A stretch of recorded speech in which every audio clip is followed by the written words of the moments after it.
खूब शीघ्र क्षतिग्रस्त फेरी पाइबे चिटफंड टंका। निर्वाचन प्रतिश्रुति पूरण पाई प्रक्रिया आरंभ कले मोहन सरकार। प्रस्तुत हेउछि निर्देशावली। सरलीकरण हेबो टंका फेरस्त प्रक्रिया। एहाकु गुरुत्व देई सरकार नुआ निर्देशावली प्रस्तुत करुथिबा गृहरे लिखित उत्तर रखिछंती मुख्यमंत्री मोहन चरण माझी।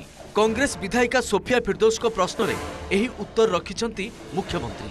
एथिसह लिखित उत्तर रे कहिछंती एजाए 96,474 हिताधिकारी को 45 कोटी 69 लाख टंका फेरस्त करा जायछि। अवशिष्ट जमाकारी को टंका फेरस्त पई सरकार त्वरित पदक्षेप नेउछंती।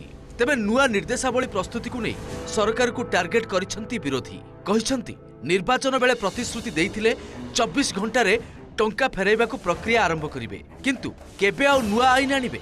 बीजेपी कहिछि प्रक्रिया आरंभ होईछि, खूब शीघ्र टंका फेरस्त हेबो। भारतीय जनता पार्टी नेता ठारू कर्मी पर्यंत समस्त स्लोगान था जे सरकार को आसियार 3 मास भितर आम समस्त को चिटफंड पैसा फेरस्त करूँ। तेणु बर्तमान 9 मास है।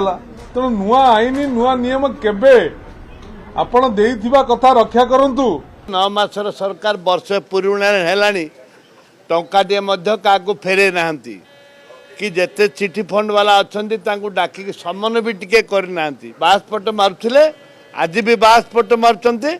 आसंदा दिन मध्य चिठी फंड वाला जो कांदुचंती तांको निश्वास रे ध्वंस होई जिवे। मुख्यमंत्री कहिचंती आज सहज करिकरी तांको टंका तांको फेरस्त दिया जिवार जेते शीघ्र पारिबो आम सरकार तांको फेरस्त देबे, किंतु आज कहले तो काली दे दिया जाई पारिबो नहीं।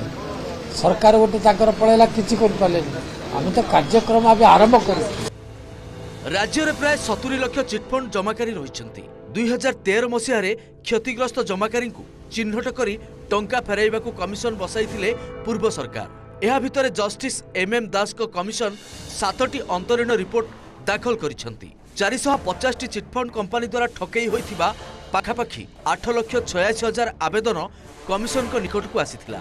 सेथिरु 4,72,651 जन जमाकारी को टंका फेरस्त पई सुपारिश करथिले।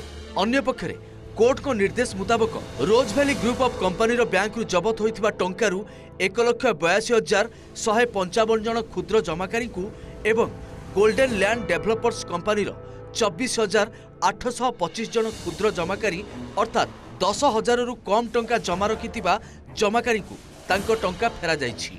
सेपटे चिटफंड जमाकारी मिलित मंच प्रश्न करिछि सरकार आम सह काहींकि आलोचना करूनाहांती। कमिशन समस्त क्षतिग्रस्त को चिन्हट करिनाहांती। नुआ सरकार तहसील माध्यम रे क्षतिग्रस्त को चिन्हट करंतु। गत सरकार देवी देवी कहले आशा रखिलु देलेनी।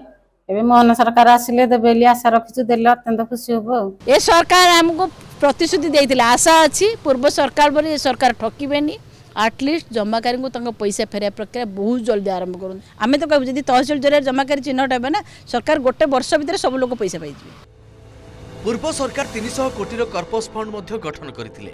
एबे नुआ सरकार केउ नुआ निर्देशावली प्रस्तुत करूछंती एवं किभली टंका फेराउछंती देखिबार कथा।